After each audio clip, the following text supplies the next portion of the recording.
What's up, my friend? My name is André and today I'll be reacting to US military real plan to defeat an alien invasion. Yeah, this is a crazy title, but before I go into that, can I ask you for one thing? If you can leave a like on this video, thank you so much for that, my friend. This is the best way to show support. If you can subscribe, oh man, in that case, forget about it.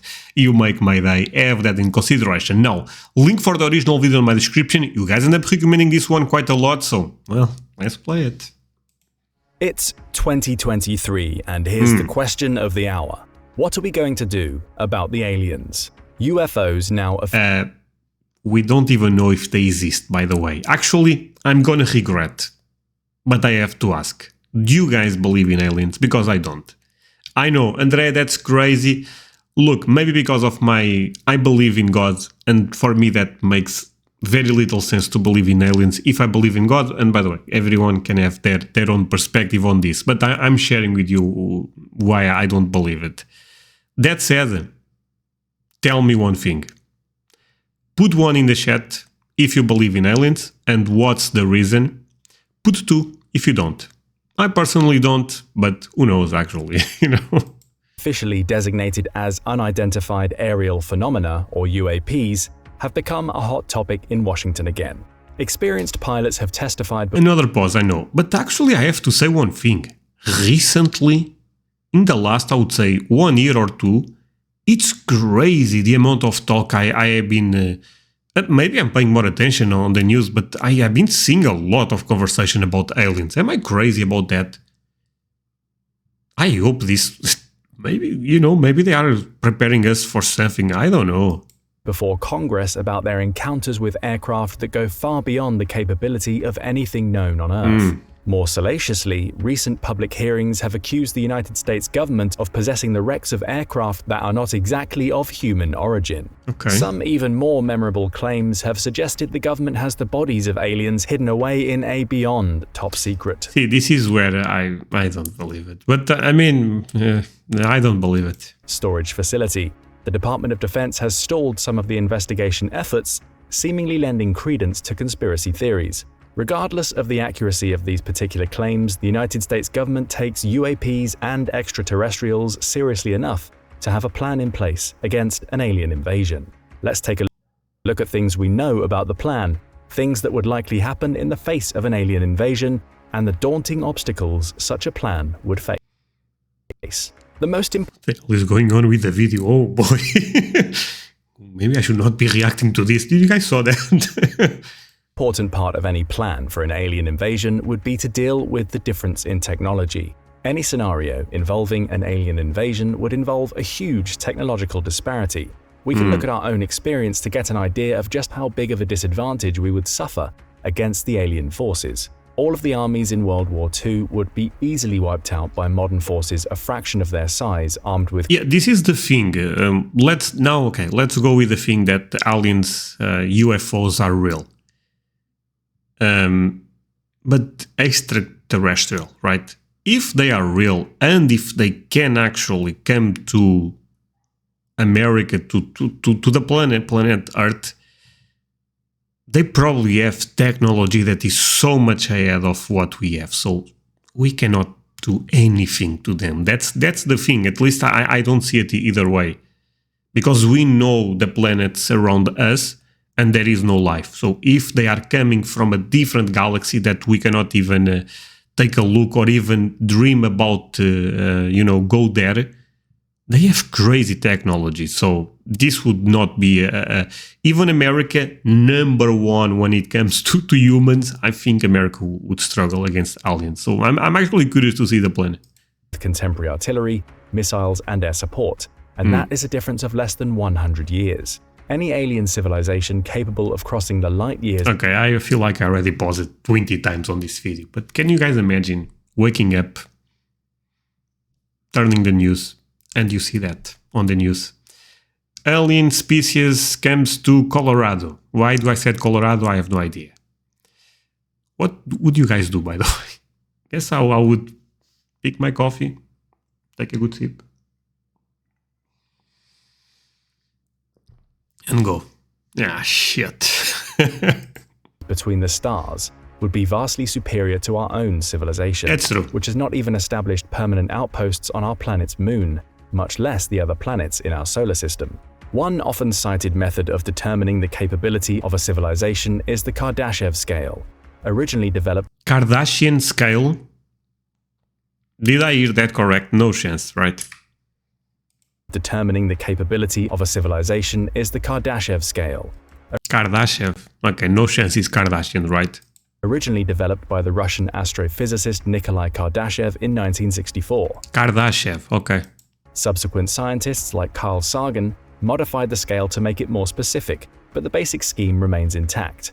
The scale measures civilizations by their total energy output. Kardashev, okay. Yeah, the Kardashian scale. Yeah, then never mind. Kardashev's original scale measured 3 possible civilizations. First, there is Type 1, which can use all of the available energy resources on its own planet. A Type 2 civilization can use energy equivalent to the entire output of its home planet's star. Beyond this is Type 3, which can use power equivalent to all of the available energy in its galaxy. Although Kardashev originally suggested that we humans are close to Type 1, Sagan and others have demonstrated that we are not. As of now, we are at a level of about 0.72 on the Kardashev scale. It's safe to say that any civilization capable of crossing interstellar space is far beyond a basic Type 1 civilization, even if they do not use technology we would think of as particularly exotic, meaning that the gap between them and us would probably be larger than the gap between our current civilization and the ancient Egyptians or Mesopotamians. That's crazy. Imagine, because if you think about, imagine America right now fighting the Egyptians back in the day.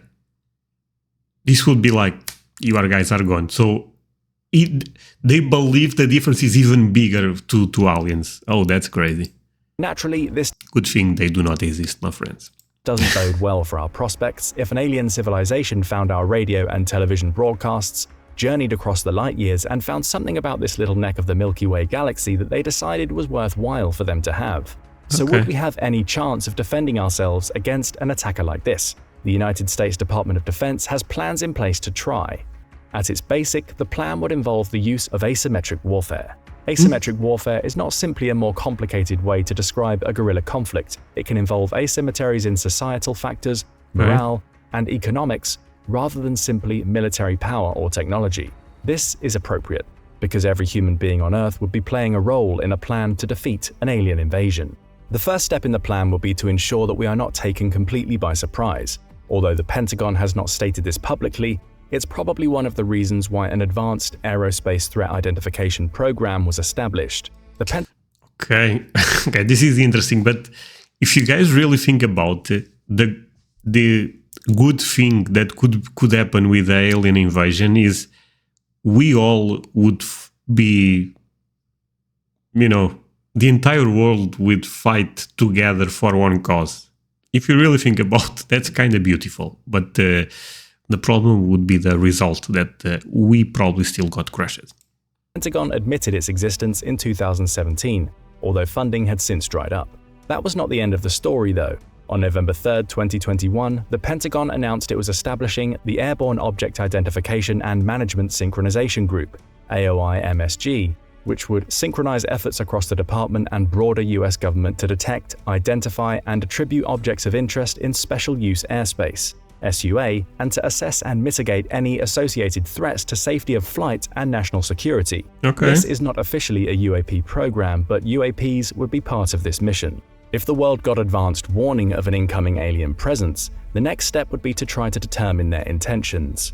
This would involve a first contact protocol, which is currently being developed by SETI scientists at the University of St. Andrews, with a focus on worldwide coordination and response. This first contact part of the alien scenario would be one of the 10. This is wild. Is this part of a movie? Although standard prudence would be to assume the worst, acting aggressively at the first sight of an alien presence would ruin any chance of peaceful relationship. Determining the aliens' intentions would be top priority. Unfortunately, given that there is no easily available method of communication, this would be exceedingly difficult unless they attack first. A hostile first contact is not inevitable, and it is possible that the aliens would come here as scientists or explorers. However, Nick Pope, a former UK official who ran the Ministry of Defence's UFO program, believes a hostile encounter is much likelier. In the event of an invasion, I mean, we don't know for sure, but I see his point. Because, I don't know, this is so random that I don't know. A few scenarios would likely occur first. Assuming that the aliens wanted the planet for some reason, they would probably not use weapons of mass destruction. They would then need to send resources to surface and occupy it. To pull off an invasion of a planet, the alien spacecraft or fleet would need to be of sufficient size to transport all the troops and supplies necessary to carry out the operation. This would probably give astronomers advanced warning. The United States and countries around the world would then have time to make preparations to meet the invaders. It would begin by strategically positioning important military equipment and shielding them from a likely first strike scenario, an EMP blast delivered from high orbit. Cold War-era plans had already prepared for such scenarios decades ago, and they would almost certainly be mobilized into action. So while an EMP blast would take out most of the civilian power grid, at least some infrastructure and military equipment, already shielded, would be reinforced in the time it takes the invaders to get to Earth.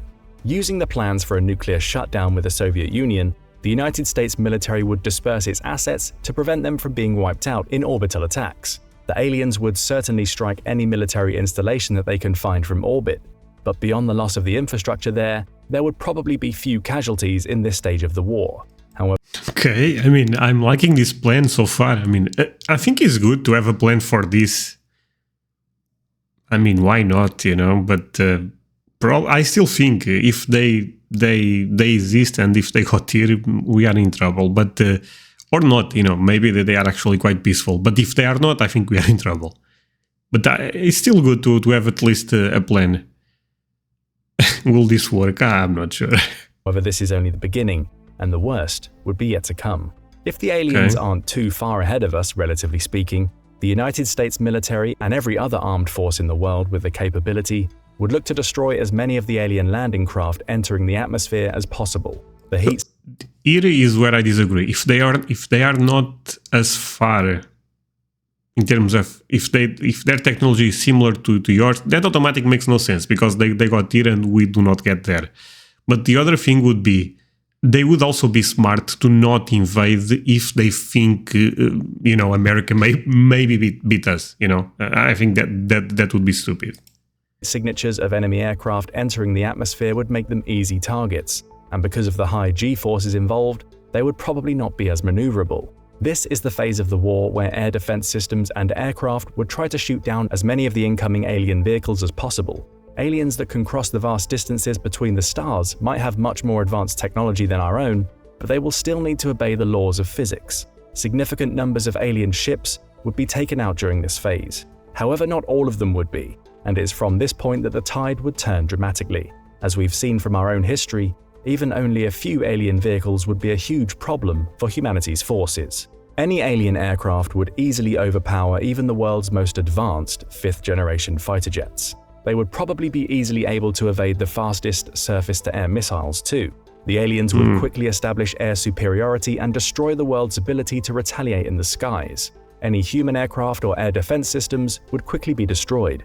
From there, the aliens would clear the way for the ground invasion. It is possible that the dispersed conventional ground assets... Basically, that's kind of the tactic every nation uses when they are fighting other country. First they attack by the air, and then when they think, right now it will be much easier, we go to the ground invasion. It's like tanks, other armored vehicles and artillery systems would do their share of damage in the initial hours of the ground invasion. However, these assets would eventually be destroyed as well, and probably quickly. Orbital bombardment and alien close air support would take a terrible toll, and the invaders would have superior ground assets as well. It is almost a certainty that the conventional phase of the war would be over within the first week, and that's being optimistic. Nuclear weapons probably would not be used yet, despite the huge disadvantage that humanity is facing. Such escalation might cause the aliens to use unthinkable weapons of mass destruction. At the very least... Okay, if you really think about nuclear weapons, they are not even that great versus aliens, because we destroy our own country. You know, I never thought about things in this way. So yeah, even if we kill a couple of green guys, I'm assuming they are green, we also damage a lot of our country. So this is fascinating, actually. I'm actually enjoying this video. I hope you guys are also enjoying. If that's the case, do not forget to leave a like. At least they would harm human survivors and make the next phase of the resistance difficult to carry out. It is also important to note that alien spacecraft capable of crossing interstellar distances would probably be well shielded against nuclear blasts. At such velocities, impacts with even tiny space debris can have the same amount of force as a nuclear blast. Trying to hit the large transport or ferry ships with nuclear weapons while they're still in orbit probably would not work. With the conventional phase of the war at an end, and with nuclear weapons probably worse than useless, the longest, bitterest, and most brutal phase of the war would begin, the long, grinding guerrilla war of attrition. The mission objective for this phase of the war would be simple: kill as many aliens and destroy as much of their equipment as possible. The idea would be to make the cost of the invasion so high that the aliens would have no choice but to retreat, because the numbers on the extraterrestrial ledger no longer make sense. To coordinate this strategy, the United States would put its continuity of government plan into place, probably before the invasion even began. This is also a Cold War-era plan that would help to prepare the United States and the world for a much more formidable adversary. The continuity of government plan is designed to ensure the survival of a constitutional form of government, with a clear line of succession to the presidency and to the departments of all major agencies in the federal government as well. There are various crisis relocation facilities hidden away, designed to shelter everyone that would perform the core functions of the federal government in the legislative, executive, and judicial branches, all under an austere economy. The continuity of government would make command and control more resilient in the face of an alien invasion, although it is probably a certainty that even many of these facilities would be destroyed eventually. Still, if the continuity of government can better coordinate attacks on the aliens and make their job harder to accomplish, it would serve its purpose. The reality is, though, that much of the functioning of the United States government and other governments around the world would wither away. Cells of human survivors would need to be trusted to govern themselves accordingly, almost as self-sufficient tribes. From here, yeah, I mean, imagine, again, I was joking a bit about this, but imagine you really wake up, sorry, you take a look at the news and you see that there is aliens in Colorado. I think everything goes, people would go completely crazy. I mean, I think all of the systems we have in place, government, security, I think all of that stuff is kind of gone, you know? People would panic. You guys saw what happened with the pandemic, I mean, and that was not even comparable. We imagine having an alien that we know zero about all of a sudden in Colorado trying to kill people with technology that we are not even aware. I think the world would go completely nuts. And I think basically those plans, they sound great, but I'm not sure if there will be people to apply them. I think if things look really, really bad, if they are super ahead, I think people just go panic mode. here, surviving soldiers would train civilians, turning them into irregular troops capable of dishing out damage to the enemy through ambushes, raids, terror attacks, and any other means of asymmetrical warfare available. The entirety of the remaining human civilization would be mobilized to meet this effort, and that's... So the reason I'm saying this, and I want to make some clarification, is imagine you guys live in America, Russia invades you guys. That's fine. You know, I mean, it's not fine, but you guys know how to approach this. You guys have to continue with your normal life and trust the amazing military that you have. Probably, you guys know that would never happen. They cannot even... I know that, but imagine the scenario. I think that would be totally fine, you know. But when it comes to aliens, I mean, that's a different level ball game, you know. It's just... I really believe people would completely freak out. Civilization. And that would put a lot of things in perspective about us, you know. We know zero about... I mean, to be honest, we actually know zero about this planet. But about the planet, we may know something. But even about the planet, we know zero. I mean, the world is... our planet is, I believe, 32 billion years. I mean, we know nothing. But... about the universe, we know really zero. It's crazy. Would change in fundamental ways far beyond the ways it governs itself. It would be unrecognizable compared to today, perhaps even more than the ancient Spartans. Humanity during the alien invasion would be a civilization made for war. For starters, it is a certainty that women would see little action in the hostilities unless absolutely necessary. The reason for this is simple. Human guerrilla forces would take staggering casualties in their attacks against the invaders. These casualties will need to be replaced, and the biological math is clear. A single man can get I learned this in school and I always agreed. If you really think about a human life is more valuable than a man life because they can... Imagine if the world have one woman and 100 men, it will take a long time to have the population back to decent numbers. But if you have one man versus 100 women, that's different.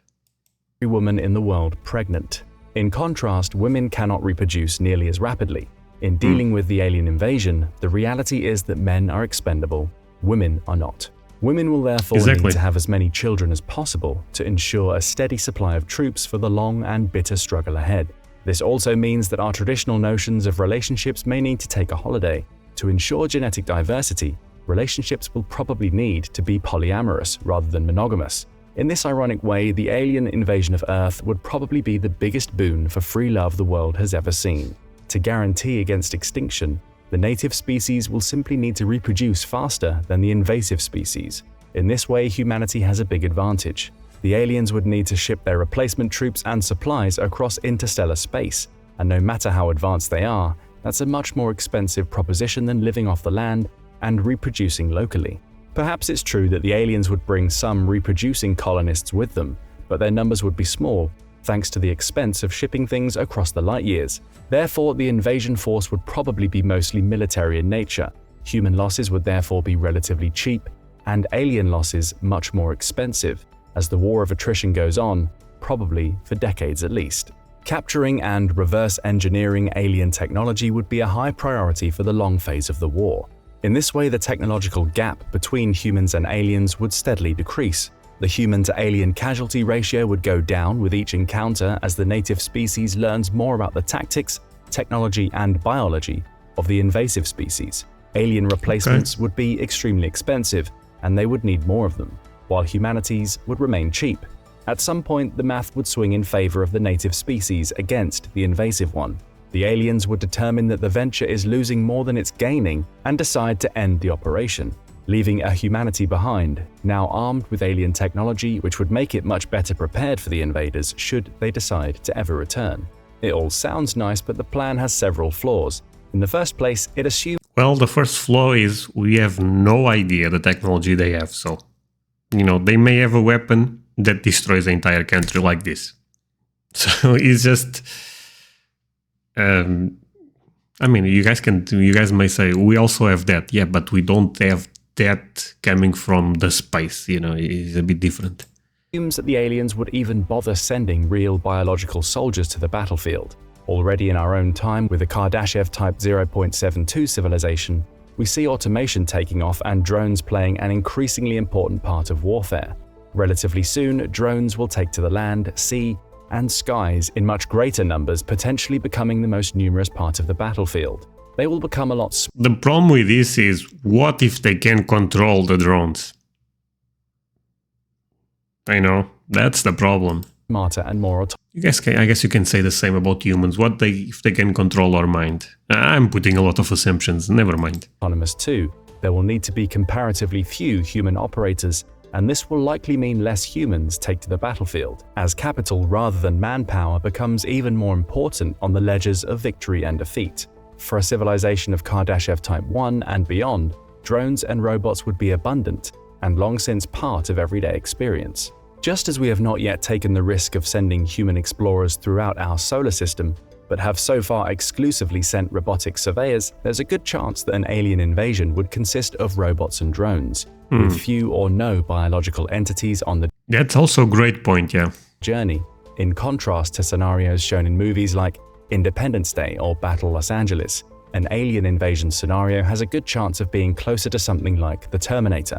These robots and drones would be far cheaper than biological visitors, and though shipping them across interstellar space would still be extremely expensive, the artificial intelligences would probably be able to self-replicate using local resources. This would change the attrition calculus dramatically. Another scenario would involve the use of a biological weapon. Perhaps the aliens would have studied our civilization for some time before the invasion. Even if not, they would quickly discover our biology once they decide to invade. If they want to limit damage to the planet from extended warfare, a biological weapon designed to be especially lethal against humans would be one method for them to use. In contrast to the War of the Worlds scenario, where Earth's bacteria killed off the invaders, the aliens this time would use and enhance the planet's biology against its inhabitants. This is a far likelier scenario. That makes sense. Since Earth-based microbes would have little ground to interact with a completely alien biology. For example, Earth-based viruses would likely not know how to infect alien cells, which would probably have completely different cell chemistry and genetic codes than any life form from Earth. Meanwhile, we have also seen there's a good chance there wouldn't be any alien biology in the invasion at all, making a War of the Worlds scenario all but impossible. Finally, there's the possibility that the aliens would simply change the planet, terraform it. Recall that the Earth's atmosphere as we presently know it was not its original composition. Life made from nitrogen and oxygen we know about today. It was originally composed of hydrogen, helium, ammonia, and methane. These gases escaped to space or were blown away by solar wind, while volcanoes formed nitrogen and life created oxygen. It is unlikely that the current atmospheric condition would be suitable for an alien form of life, since it was created by Earth-based life. Supposing that aliens wanted to colonize the planet, they would probably desire to change the atmosphere. Just as we were talking about terraforming Mars and potentially other worlds in our solar system to make them suitable for human habitation, aliens would probably do the same to Earth. Terraforming would not happen overnight, even with an advanced alien civilization. But strategies for long, asymmetric, guerrilla-style warfare naturally assume that the atmospheric conditions around the world wouldn't change, and that the planet would remain suitable. That's a great point, yeah. That we don't even know if our planet would be... They may have to do some updates on our system, you know, or specific on our atmosphere. Really interesting. For human habitation. Even if I don't believe it, I think it's really interesting. Over decades, this would probably not remain the case. Resistance and reproduction aren't exactly feasible when there's no oxygen to breathe, or changes to atmospheric pressure ensures that humans can no longer live on the surface of the planet. The United States military's plan to defeat an alien invasion is probably the best that can be realistically devised. Decades of Cold War-style nuclear preparedness have made it and most other advanced countries incredibly resilient against the kinds of collapses that would have wiped out earlier civilizations. However, it still makes assumptions about extraterrestrial civilizations with styles of culture and motivations we might not be able to comprehend. It is far from guaranteed that we would even be able to mount a guerrilla resistance in the face of such overwhelming technological superiority. It might not be the type of scenario glorified by Hollywood because it wouldn't make for a good story, but chances are we would be helpless in the face of an invasion by aliens that can cross the stars. But do you think the same? Would we have a chance against an invasion by an advanced interstellar extraterrestrial civilization? Let us know in the comments. Don't forget to hit the like button and make sure to subscribe for more military analysis from military experts. Okay, great video actually. I really enjoyed, even though, again, I'm always honest with you, my friends. I don't believe it. The big reason I don't believe in aliens, and I said at the beginning of the video, is I believe in God, and for me, that makes much more sense to approach life. But everyone is different, of course. That said, I mean, I'm no different than you guys. Even if I don't believe it, I think it's fantastic to look at this and do all of these guesses that what if this, what if that. But at the end of the day, yeah, maybe I'm a bit skeptical about this. But tell me what you think about a potentially alien invasion. Would America, specific America, but the world also, stand a chance against this or not? Do not forget to leave a like, do not forget to subscribe. See you guys next time. Bye, my friends.